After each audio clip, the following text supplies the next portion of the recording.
Coming in from the East Atlantic, breaking world records at 31 million metric tons is sargassum. And coastal communities are super psyched that sargassum is already 40% higher than the highest recorded, which was June of 2022. First, you see these little berry-looking things on here. They're actually pockets of air, which makes sargassum buoyant. Sargassum can stretch from miles and miles across the Atlantic. And what it does is provide an ecosystem, shelter, protect For all kinds of economically important fish species.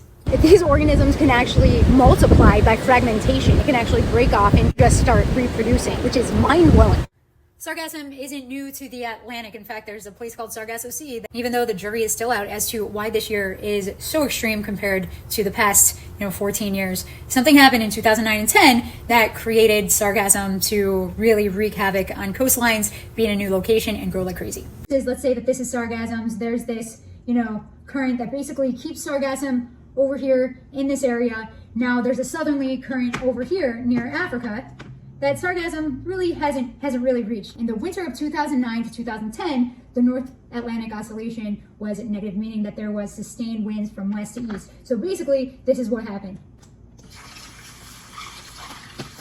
Eventually, the sargassum reached that southerly current. The southerly current pushed the sargassum into the Caribbean, where warmer temperatures, a lot of mixing with bottom nutrients, providing sargassum the nutrients it needed to grow like crazy. And now, ever since then, we have this great sargassum belt that comes into the Caribbean, through the Gulf of Mexico, plaguing South America, Central America, and of course, Florida. The problem with this sargassum coming on the coast is that it basically kills tourism. It comes up in these huge piles. It starts to decompose, releases hydrogen sulfide, which can be problematic for humans. It can clog up water intake pipes. It just wreaks havoc on coastlines, and it's really difficult to deal with. And this year, there's more than ever.